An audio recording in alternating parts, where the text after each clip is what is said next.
വെക്കേഷനൊക്കെ ആയില്ലേ, ഇനി നമുക്ക് ജേർണലിംഗ് സ്റ്റാർട്ട് ചെയ്യാം. അയ്യോ സ്റ്റിക്കർ ഇല്ലല്ലോ.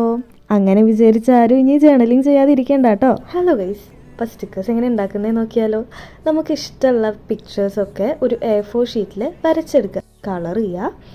ദെൻ നമ്മളതെല്ലാം അതിൻ്റെ ഷേപ്പിനായിട്ട് കട്ട് ചെയ്തെടുക്കുക. ഇത് ഭയങ്കര സാറ്റിസ്ഫൈങ് ആയിട്ടുള്ള പ്രോസസ്സാണ്. കട്ട് ചെയ്യുമ്പോൾ ഒരു കാര്യം ശ്രദ്ധിക്കണം, അതിൻ്റെ സൈഡിലായിട്ട് കുറച്ച് വൈറ്റ് പോർഷൻ ഇങ്ങനെ നിൽക്കുന്ന പോലെ വേണം കട്ട് ചെയ്യാനായിട്ട് കേട്ടോ. കാരണം ഇത് പേപ്പേഴ്സിൽ ഒട്ടിക്കുമ്പോൾ ഭയങ്കര ക്യൂട്ടായിരിക്കും.